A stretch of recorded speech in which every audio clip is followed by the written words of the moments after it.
Mana 2026-yilda turibmiz, hali ham o'sha eski klassik savol. Python dasturlashtirishni o'rganish kerakmi yoki yo'qmi? 2026-yilda Pythonni o'rganaymi yo'qmi deb, ayniqsa dasturlash sohasiga yangi kirib kelayotgan yoki boshqa tildan Pythonga o'tmoqchi bo'lganlar o'ziga mana shu savolni berib javob topishga harakat qiladi. Shu savolga o'zimning fikrlarimni bildirib o'tmoqchiman. Tanimaganlar uchun ismim Shohruh, taxminan 5 yildan beri mobil va web dasturchi bo'lib ishlab kelaman.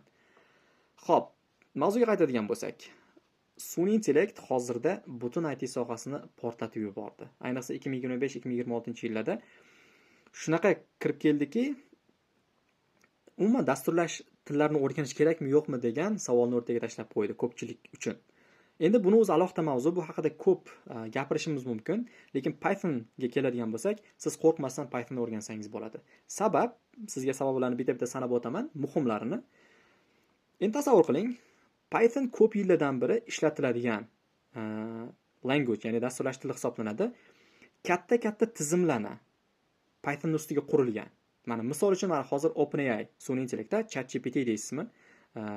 Sun'iy intellekt modellari. Bularni qaysi tildan foydalanib qurilgan deysiz? Asosan Pythondan foydalanib qurilgan. Machine learning deysizmi? Deep learning deysizmi?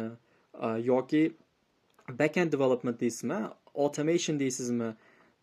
Hattoki front-endga hamda bu butun hamma mana shu sanab o'tgan sohalarimda asosan Python egallab olgan bu sohalarni da foydalanadigan tilni asosiysi Python. Endi tasavvur qiling, shunaqa katta tizimlar Pythonda qurilgan bo'lsa, endi bu sohalarda haligacha Pythonni ishlatib kelinsa, bu degani juda ham ko'p tizimlar, katta yoki kichik tizimlar Pythonda ishlaydi hali ham degani. Bularni kim maintain qiladi? Ya'ni kim tuzatadi, kim rivojlantiradi, kim yangiliklar kiritadi? Pythonni dasturchilar kiritadi. Demak, Pythonni o'rgansa bo'ladi. Pythonni o'rganing siz, shunchaki bu katta tizimlar o'zidan o'zi yo'q bo'lib ketmaydi. Boshqa tilga shunchaki o'tib qola olmaydi. Bularni boshqa tilga o'tkazish uchun katta, ya'ni ko'p vaqt kerak, katta mehnat kerak. Buni shunchaki o'tkazilmaydi. Pythonda yaxshi ishlayotgan narsalar Pythonda ishlaydi. Hozirgacha Pythonni shu tizimlarda ishlatib kelinganmi? Haligacha ishlatiladi.